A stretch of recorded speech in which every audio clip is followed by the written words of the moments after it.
Je suis devenue chrétienne en 1993, puis j'ai rencontré le pasteur Liu.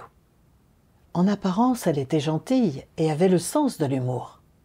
Elle connaissait très bien la Bible et avait beaucoup d'expérience.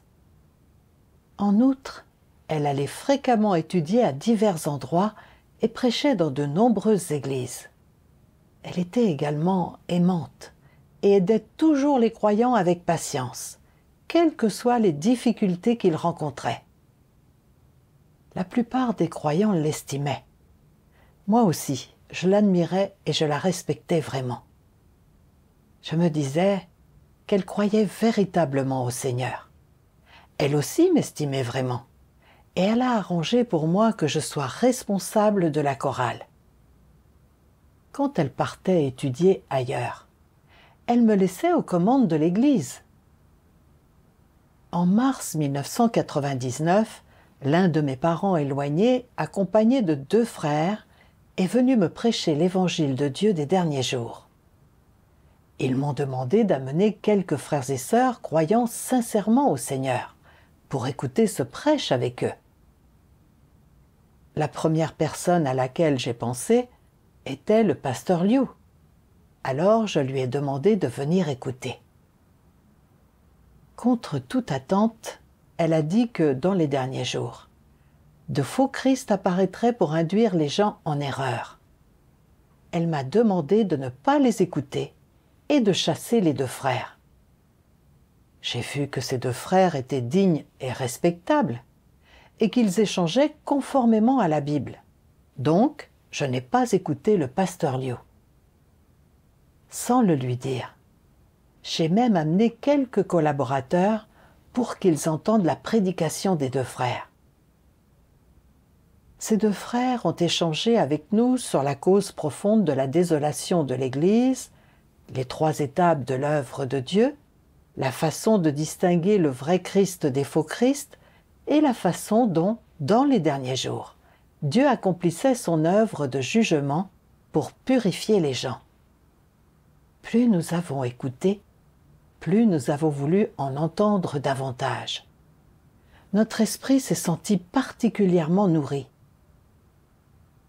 Nous avons lu les paroles exprimées par Dieu Tout-Puissant et avons déterminé qu'il s'agissait effectivement des paroles de Dieu.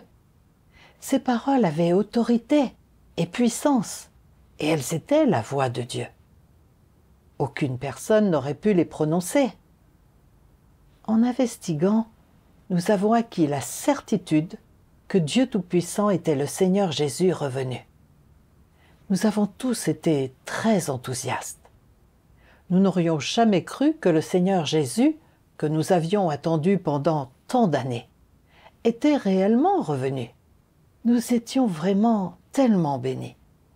Je me suis dit, le pasteur Liu croit sincèrement au Seigneur. Elle peut renoncer à des choses et se dépenser pour le Seigneur. Et elle comprend également la Bible. La dernière fois, elle n'a pas écouté parce qu'elle craignait d'être induite en erreur. Quand elle saura que le Seigneur Jésus est revenu, elle l'acceptera certainement. Alors, pleine de joie et de ravissement, je lui ai amené les 2 frères pour qu'ils lui prêchent l'évangile de Dieu des derniers jours. Je lui ai dit, « Pasteur Liu, le Seigneur Jésus est réellement revenu et il accomplit actuellement l'œuvre de jugement en commençant par la maison de Dieu. Ne crains-tu pas d'être induite en erreur par des faux Christ ?» Ces 2 frères échangent très clairement sur la façon de distinguer les faux Christ du vrai Christ. Tu devrais les écouter. Elle nous a reçus à contre-cœur. Les 2 frères lui ont lu les paroles de Dieu Tout-Puissant et ils ont échangé avec elle sur la vérité concernant la façon de distinguer les faux Christ du vrai Christ. De manière inattendue, elle a dit avec impatience, « Taisez-vous. Même si je comprenais ce que vous dites, je ne l'accepterai pas. Même s'il s'agissait du vrai chemin, je ne l'accepterai pas. Vous voulez que j'écoute votre prédication? Je travaille et je prêche dans l'Église depuis tant d'années. Je me suis également rendue un peu partout à des réunions et pour étudier. Chaque année, je vais au séminaire pendant plusieurs mois pour étudier davantage. Dites-vous que tout cela était en vain? Elle a poursuivi en comptant sur ses doigts. Je suis responsable de 6 églises. Tous ces croyants ont été guidés par moi. Telle église me demande d'aller prier ici. Telle autre me demande d'aller prêcher là. Je refuse simplement d'écouter votre prédication. Je dois être responsable vis-à-vis de mes croyants. Je dois protéger mes brebis. En me lançant un regard furieux, elle m'a montré du doigt et a dit sévèrement: « Je t'ai dit de ne pas écouter, mais tu ne m'as pas obéi. Tu as été induite en erreur, et maintenant, tu veux que je sois induite en erreur avec toi? Crois-tu que cela va arriver? Crois-tu que je sois aussi confuse que toi? Tu ne comprends pas la Bible. Je te conseille de faire demi-tour rapidement. » Un frère a dit: « Nous croyons tous au Seigneur et attendons avec impatience sa venue. Désormais, Dieu Tout-Puissant est le Seigneur Jésus revenu. » Dieu Tout-Puissant dit: « Le retour de Jésus est un grand salut pour ceux qui sont capables d'accepter la vérité, mais un signe de condamnation pour ceux qui sont incapables d'accepter la vérité. Vous devriez choisir votre propre chemin et ne devriez pas blasphémer contre le Saint-Esprit et rejeter la vérité. Vous ne devriez pas être quelqu'un d'ignorant et d'arrogant, mais quelqu'un qui se soumet à la direction du Saint-Esprit, qui est assoiffé de vérité et la cherche. Ce n'est que de cette manière que vous en profiterez. »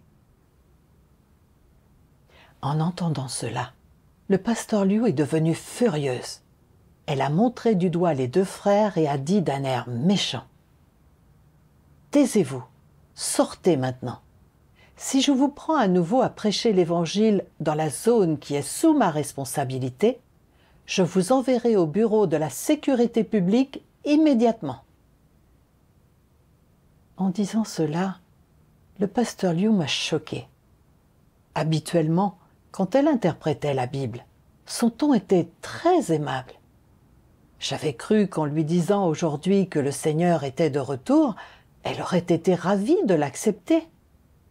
Je ne m'étais pas attendue à ce qu'elle ait une telle attitude. J'étais complètement perdue. Et je me suis dit: nous croyons au Seigneur et nous attendons tous avec impatience sa venue. Le Seigneur est revenu et il a exprimé la vérité, mais elle ne l'a pas acceptée. Elle s'est même emportée et nous a chassés. Elle a également dit que même s'il s'était agi du vrai chemin, elle ne l'aurait quand même pas accepté. Alors, pourquoi croit-elle au Seigneur? Un jour, en avril, j'ai invité chez moi 7 collaborateurs essentiels dans l'Église pour qu'ils puissent, eux aussi, entendre les 2 frères témoigner de l'œuvre de Dieu des derniers jours. En lisant les paroles de Dieu Tout-Puissant, tout le monde a vu que les paroles de Dieu Tout-Puissant étaient la vérité.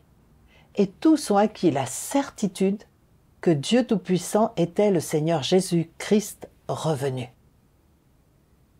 Certains étaient si enthousiastes que des larmes ont ruisselé sur leur visage. À ce moment-là, le pasteur Liu est entré en trombe.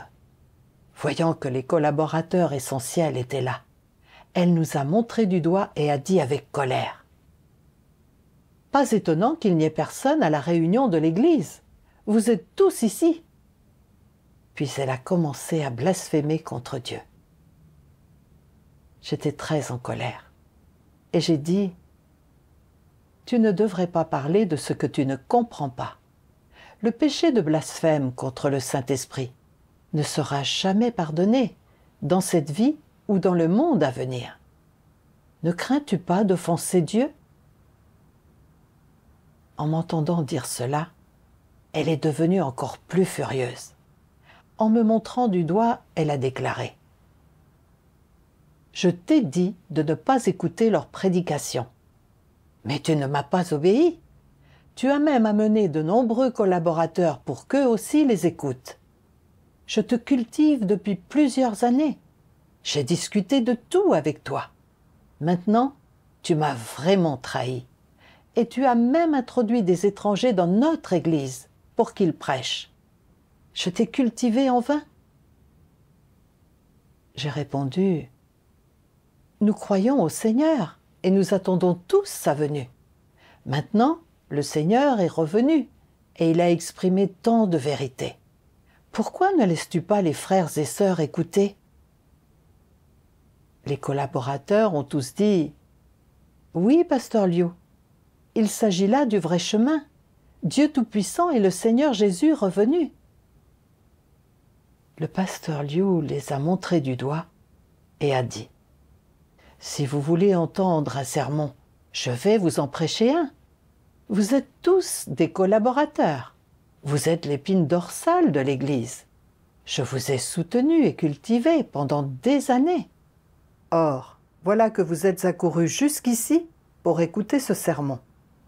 La Bible dit que des faux Christ apparaîtront dans les derniers jours pour induire les gens en erreur. Comment pouvez-vous l'ignorer? Si vous êtes induits en erreur, alors n'allez-vous pas mener toutes les personnes de l'Église sur le mauvais chemin? Comment vais-je expliquer cela au Seigneur? Pensez-vous que le Seigneur soit revenu simplement parce que ces deux frères le disent? Vous êtes vraiment simple d'esprit. N'écoutez pas cela, tous autant que vous êtes. »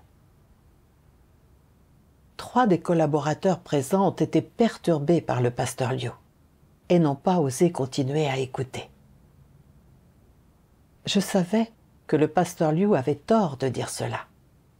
Le Seigneur Jésus avait effectivement dit qu'il y aurait des faux Christ dans les derniers jours qui induiraient les gens en erreur. Mais il avait également dit que les faux Christ induiraient les gens en erreur avec de grands signes et de grands miracles, de sorte que nous en gagnerions un certain discernement. Le Seigneur n'avait absolument pas dit qu'en raison de l'apparition de faux Christ, nous ne devions pas accueillir le Seigneur et ne pas écouter la voix du Seigneur. Le pasteur Liu ne comprenait-elle pas de travers les paroles du Seigneur? À ce moment-là, le pasteur Liu a montré du doigt les frères qui prêchaient l'Évangile et elle a dit : « Ce que vous prêchez est de l'hérésie. Si Dieu est venu, où est-il? L'avez-vous vu? Je suis la représentante légale de l'Église et ces gens sont dans mon Église. Vous ne pouvez pas prêcher ici sans passer par moi. » Les deux frères ont répondu calmement : « Pasteur Liu, les brebis appartiennent à Dieu, pas à une personne, quelle qu'elle soit.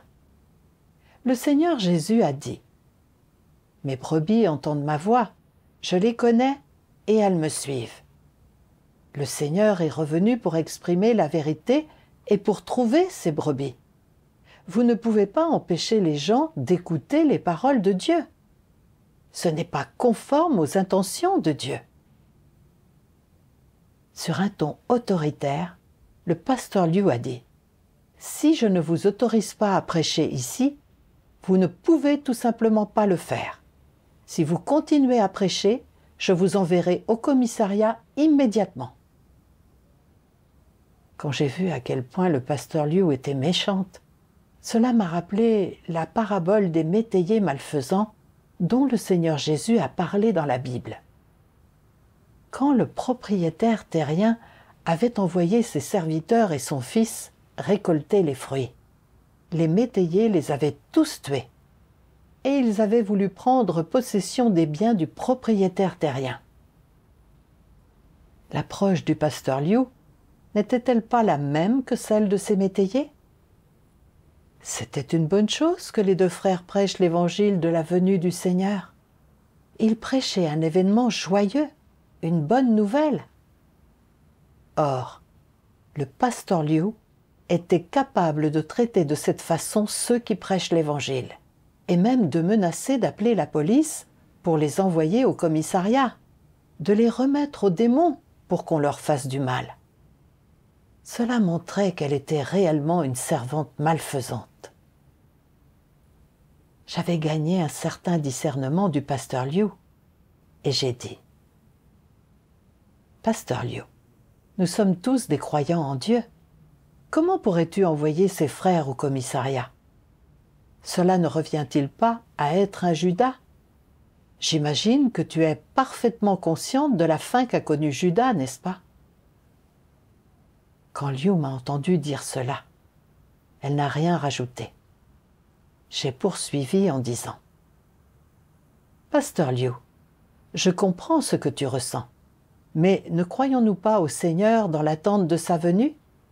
Maintenant, des gens sont venus prêcher que le Seigneur était venu. Ne te montres-tu pas trop arbitraire quand tu dis que c'est faux, sans chercher ni investiguer? » Ce dont j'ai entendu les deux frères parler est entièrement conforme à la Bible. Le Seigneur est venu faire sa nouvelle œuvre. Le pasteur Liu a alors dit avec impatience « Tais-toi, qu'en sais-tu? Tu ferais mieux de faire demi-tour rapidement. » Ayant fini de parler, le pasteur Liu est parti mécontente. À ce moment-là, les 3 collaborateurs qui avaient été perturbés sont partis avec elle. Les collaborateurs restants ont continué à chercher et à investiguer. Et en fin de compte, ils ont accepté l'œuvre de Dieu Tout-Puissant des derniers jours. Ensuite, le pasteur Liu a répandu des rumeurs infondées dans l'Église afin d'empêcher les gens d'investiguer le vrai chemin. Elle a dit « Ce en quoi Li Jing croit est de l'hérésie. Ne l'écoutez pas. Quand j'étais à la réunion du bureau des affaires religieuses, j'ai posé des questions à ce sujet au personnel du bureau et aux membres du comité permanent de l'Église des 3 autonomies. Ils ont tous dit que la communauté religieuse, dans son intégralité, s'opposait à l'éclair oriental et que l'État réprimait et arrêtait ses croyants. Si vous y croyez, vous serez arrêtés et tout le monde dans votre famille se trouvera mêlé à cette histoire. » Le pasteur Liu s'est également rendu chez les frères et sœurs qui avaient accepté l'œuvre de Dieu des derniers jours, les uns après les autres, pour les perturber et les menacer. Certains ont été tellement induits en erreur par Liu qu'ils n'ont pas tenu bon et se sont retirés. Auparavant, les frères et sœurs de l'Église avaient eu de bons rapports avec moi. Mais à cause des perturbations du pasteur Liu, tout le monde s'est mis à m'éviter. J'ai éprouvé de la douleur et de la faiblesse dans mon cœur. Alors j'ai prié Dieu. Mon Dieu, les gens qui avaient de bons rapports avec moi dans l'Église m'ignorent maintenant. Quand ils me voient, ils se cachent, comme s'ils fuyaient la peste. Je souffre beaucoup. Puisses-tu m'éclairer et me guider pour que je comprenne ton intention. » Plus tard, j'ai lu ces paroles de Dieu. Dieu Tout-Puissant dit « À chaque étape de l'œuvre que Dieu effectue sur les gens, à l'extérieur, tout apparaît comme des interactions entre les personnes, comme nées des arrangements humains ou d'une perturbation humaine. Mais derrière chaque étape de travail et tout ce qui arrive, il y a un pari que Satan a fait devant Dieu, et il requiert que les gens restent fermes dans leur témoignage envers Dieu. Considérez quand Job a été éprouvé, par exemple, dans les coulisses, Satan faisait un pari avec Dieu, et ce qui est arrivé à Job est venu des actions des hommes et des perturbations des hommes. Derrière chaque étape de l'œuvre que Dieu fait sur vous, il y a le pari de Satan avec Dieu. Derrière tout cela, il y a une bataille.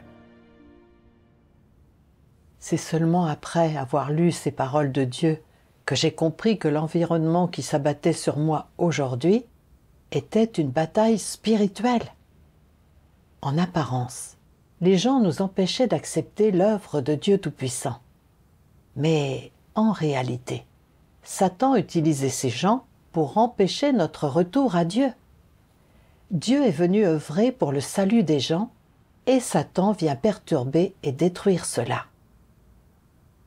Je devais percer à jour les ruses de Satan et ne pas être contrainte par ces gens, ces événements et ces choses. Je devais rester ferme dans mon témoignage. Puis je me suis demandé pourquoi je souffrais autant. C'était parce qu'au début, j'avais eu de très bons rapports avec ces gens. Certains d'entre eux m'admiraient même, alors que désormais, ils m'ignoraient. J'avais l'impression qu'on m'avait soudain mise à l'écart. Je me suis souvenu que le Seigneur Jésus avait dit « Celui qui ne prend pas sa croix et ne me suit pas n'est pas digne de moi. » Le Seigneur Jésus était venu œuvrer pour le salut des gens en endurant moqueries, calomnies, condamnation et rejet. Dieu avait enduré tout cela il y a longtemps. N'était-il donc pas juste que toute personne qui suivait Dieu supporte la souffrance de ces rejets afin de propager l'évangile de Dieu? En réfléchissant à cela, je n'ai plus autant souffert dans mon cœur. Plus tard, tandis que le pasteur Liu empêchait carrément les gens d'accepter le vrai chemin, mes frères, mes sœurs et moi les avons soutenus et abreuvés après coup, et nous avons continué à prêcher l'Évangile dans l'Église. Nous avons converti 80 ou 90 personnes, les unes après les autres. En août, le pasteur Liu a vu de moins en moins de gens dans l'Église, et elle a remarqué que les offrandes commençaient à s'épuiser. Par conséquent, elle s'est mise encore plus frénétiquement à bloquer et perturber les gens.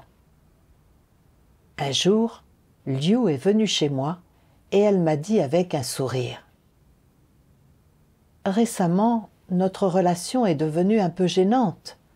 Cela me met très mal à l'aise et je suis inquiète à ton sujet. Tu comprends, l'Église est vraiment grande et je ne peux pas m'occuper de tout. Je n'aurais pas l'esprit tranquille si je la confiais à qui que ce soit d'autre. Je m'apprête donc à te rendre responsable de cette Église. Qu'en penses-tu » Je me suis rendu compte que le pasteur Liu disait cela pour me faire revenir. Mais ensuite, je me suis dit que lorsque j'avais cru au Seigneur dans l'Église précédemment, je n'avais pas été persécutée, et que mes frères et sœurs avaient aussi été très polis avec moi. Si je revenais, alors peut-être que tout le monde m'admirerait de nouveau, et que je n'aurais pas à endurer la souffrance du rejet. Dans mon cœur, j'ai un peu hésité. À ce moment-là, je me suis souvenu de ces paroles de Dieu. Quand les montagnes se déplacent, pourraient-elles faire un détour en raison de ton statut? Quand les eaux coulent, pourraient-elles s'arrêter devant le statut de l'homme? Le ciel et la terre pourraient-ils être renversés par le statut de l'homme? Ces paroles de Dieu m'ont fait comprendre qu'un statut ne pouvait pas sauver les gens. Un statut ne pouvait satisfaire ma fierté que temporairement. Mais quand un désastre s'abattait, un statut ne pouvait pas m'aider à échapper à mon malheur. Je savais bien que l'Église religieuse n'avait pas l'œuvre du Saint-Esprit. Alors, à quoi cela aurait-il servi que j'y retourne? J'étais si stupide. C'était une ruse de Satan, et je ne devais pas me laisser duper. Alors j'ai dit au pasteur Liu, « Nous croyons au Seigneur et nous attendons constamment avec impatience sa venue. Maintenant que j'ai accueilli le Seigneur, comment pourrais-je revenir? J'ai accepté la 3e étape de l'œuvre de Dieu. l'œuvre de jugement de Dieu des derniers jours, qui est l'œuvre de résolution de la nature pécheresse des gens. L'œuvre de Dieu a progressé. Alors, comment pourrais-je quand même retourner à l'Église? Ne serait-ce pas revenir en arrière? Ce serait comme retourner à l'école primaire après être passé au collège. Cela aurait-il un sens? Le pasteur Liu a alors dit avec colère: « Je t'offre une porte de sortie, mais tu ne reconnais pas pour autant que je te fais une faveur. Tu t'accroches obstinément à ton mauvais chemin. Tu as été gravement induite en erreur. À partir de maintenant, si jamais tu reviens à l'église voler des brebis, je ne me montrerai plus clémente à ton égard. Je t'enverrai directement au commissariat. » Je me suis dit, si tu es capable de dénoncer à la police ceux qui croient en Dieu, tu es un Judas. Le pasteur Liu est parti furieuse. Grâce au conseil et à la direction des paroles de Dieu, j'avais percé à jour les ruses de Satan. Je me suis sentie vraiment sereine dans mon cœur. En septembre, mes frères, mes sœurs et moi avons converti plus d'une douzaine de personnes venues d'une église proche. Quand le pasteur Liu l'a appris, elle est venue chez moi pour faire des histoires. Elle a semé la discorde entre mon mari et moi. Elle a également dit que l'État s'opposait à ma croyance en Dieu Tout-Puissant et que si j'étais arrêtée un jour, nous ne pourrions même plus rêver que notre fils puisse aller à l'université. Mon mari a cru ce que disait le pasteur Liu et il a eu peur que ma croyance en Dieu affecte l'avenir de notre fils. Il s'est mis à me persécuter et m'a menacé de divorcer. Entendre mon mari parler de divorce m'a choquée. Mon mari avait toujours été très gentil avec moi et il ne s'était pas opposé à ce que je crois en Dieu. Pourquoi était-il devenu comme cela? Le pasteur Liu n'avait-elle pas semé toute cette discorde? J'étais très en colère. En tant que pasteur, comment pouvait-elle faire quelque chose d'aussi méprisable? Elle ne laissait pas les gens suivre Dieu sur le bon chemin, et elle les amenait à la suivre et à l'exalter, pendant qu'elle avait la belle vie grâce aux offrandes. Quelle personne méprisable et méchante elle était! C'était un démon qui dévorait l'âme des gens. Pendant 3 mois, sans discontinuer, mon mari a été en colère contre moi et a fait des histoires à propos du divorce. En fin de compte, il a dit: « Je te donne 3 jours. Tu dois choisir entre ta croyance en Dieu et notre famille. » Cela m'a profondément attristée et j'ai pensé: si mon mari divorçait réellement, que ferais-je? Si j'étais arrêtée et que cela affectait les perspectives de mon enfant et que celui-ci et mon mari me détestaient tous les deux, que ferais-je? Je ne voulais pas divorcer. Je voulais avoir ma famille, mais je voulais également croire en Dieu. Alors je suis venue devant Dieu pour prier et je lui ai demandé de me guider. Après avoir prié, je me suis souvenue de ces paroles de Dieu. Dieu Tout-Puissant dit: « Mes mains ont tout arrangé. Votre caractère, votre calibre, votre apparence, votre stature, la famille dans laquelle vous êtes né, votre travail et votre mariage, votre être complet, même la couleur de vos cheveux et de votre peau, et le moment de votre naissance. Même les choses que tu fais et les personnes que tu rencontres tous les jours, cela est arrangé par mes mains, sans parler du fait que t'amener en ma présence aujourd'hui est en réalité mon arrangement. Ne te livre pas au désordre. Tu devrais procéder calmement. Ma destinée est entre les mains de Dieu, les perspectives de mon enfant également. Je ne pouvais pas faire de compromis avec mon mari. Une fois les 3 jours écoulés, mon mari m'a demandé de lui donner ma réponse. Je lui ai dit: la destinée de tout le monde se trouve entre les mains de Dieu. À quelle école notre fils ira et quel emploi il aura? Tout cela est orchestré par Dieu et se trouve entre ses mains. Même si tu divorces, je choisirai quand même de croire en Dieu. Mon mari a alors dit avec colère: bien, fais ce que tu veux. Ensuite, il n'a plus parlé de divorce. Après cela, le pasteur Liu a répandu diverses rumeurs infondées et idées fausses, et elle a perturbé les nouveaux venus qui venaient d'accepter la nouvelle œuvre de Dieu, mais qui ne s'étaient pas encore profondément enracinés dedans. 45 d'entre eux ont cessé d'assister aux réunions. Mes frères, mes sœurs et moi, nous nous sommes divisés pour abreuver et soutenir ces nouveaux venus. Nous avons échangé avec eux sur les paroles de Dieu pour qu'ils puissent comprendre la vérité et percer à jour les manigances de Satan. Et nous avons ramené plus de 30 personnes. À 16 heures, un après-midi de novembre, alors que je lisais les paroles de Dieu chez moi, la police s'est soudain présentée à ma porte et m'a arrêté. Quand je suis arrivée au commissariat, j'ai constaté que plusieurs frères et sœurs avaient également été arrêtés. J'ai seulement appris, de ce que disaient les policiers, que c'était le pasteur Liu qui m'avait dénoncé, avec plusieurs frères et sœurs. La police n'a cessé de m'interroger en me demandant où se trouvaient les offrandes de notre Église et les livres de parole de Dieu. Comme je n'ai rien dit, la police est allée fouiller ma maison. Heureusement, après mon arrestation, mon mari et ma belle-sœur avaient transféré tous les livres liés à ma croyance en Dieu. Les policiers n'ont pu trouver aucune preuve et ils m'ont donc laissé rentrer chez moi.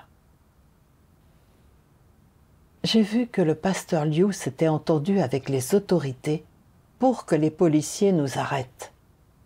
C'était exactement de cette façon que les pharisiens s'étaient unis aux autorités romaines pour persécuter le Seigneur Jésus et ses disciples.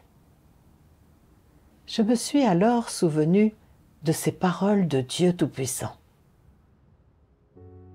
Dieu Tout-Puissant dit: il y a ceux qui lisent la Bible dans des églises imposantes et la récitent toute la journée. Pourtant, pas un seul d'entre eux ne comprend le but de l'œuvre de Dieu. Aucun d'entre eux n'est capable de connaître Dieu. Encore moins peuvent-ils se conformer à ses intentions. Ce sont tous des gens vils et inutiles. Ils se placent sur un piédestal pour sermonner Dieu. Ce sont des gens qui portent la bannière de Dieu et qui, pourtant, lui résistent délibérément, qui portent la marque de la croyance en Dieu pendant qu'ils mangent la chair de l'homme et boivent son sang.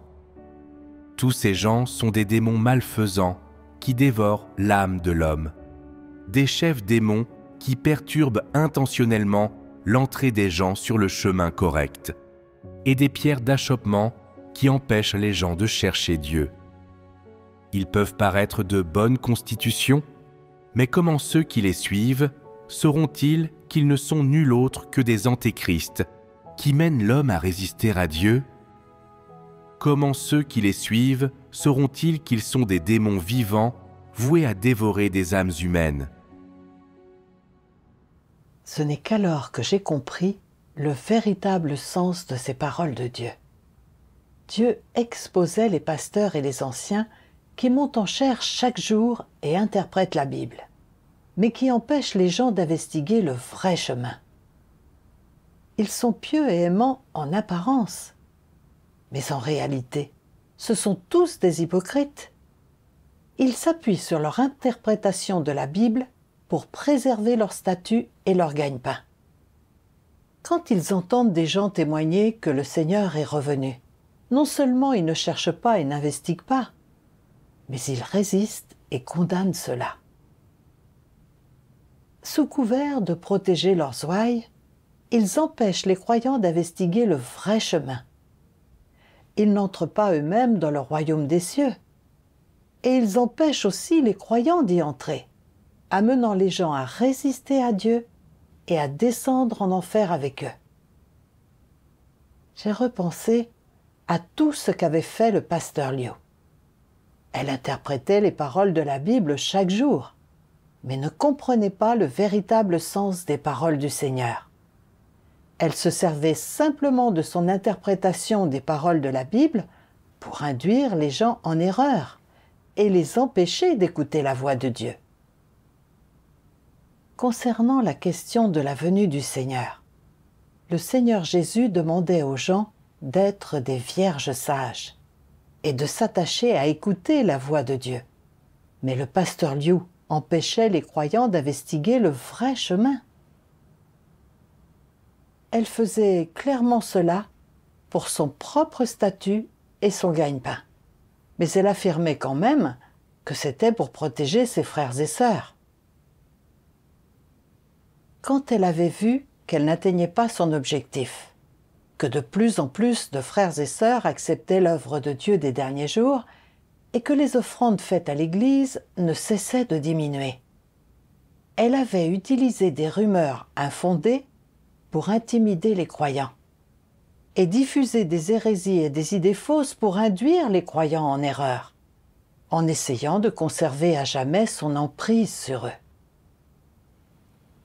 Quand elle avait vu qu'elle ne pouvait vraiment pas arrêter tout cela, elle avait remis mes frères, mes sœurs et moi-même à la police malfaisante du PCC, nous forçant à abandonner le vrai chemin et à renoncer à la prédication de l'Évangile. Le pasteur Liu s'écriait chaque jour qu'elle était responsable de la vie des croyants et veillait à leur sécurité, mais elle agissait ainsi. Il était clair que sa façon habituelle de parler de manière agréable était en réalité uniquement destinée à contrôler et à mettre en cage les gens. Elle faisait sienne les brebis de Dieu. Elle était un fantôme vivant, un démon malfaisant, qui empêchait les autres d'entrer dans le royaume des cieux et dévorait leur âme. Elle était une authentique pharisienne hypocrite, une servante malfaisante et un antéchrist qui détestait la vérité et était un ennemi de Dieu. Sans l'exposition des paroles de Dieu et la révélation par les faits, il m'aurait été difficile de voir clairement l'essence de ces pasteurs. J'aurais été induite en erreur et anéantie par eux sans m'en rendre compte. La prestation de ce pasteur m'avait en fait aidé à améliorer mon discernement. Dieu était véritablement si sage. Cette arrestation m'a permis de voir totalement le vrai visage du pasteur Liu. Elle était hypocrite et résistait à Dieu. C'était la direction des paroles de Dieu qui m'avait permis de surmonter les nombreuses tentatives de ce pasteur visant à me perturber, à m'entraver et à m'induire en erreur. Rendons grâce à Dieu Tout-Puissant.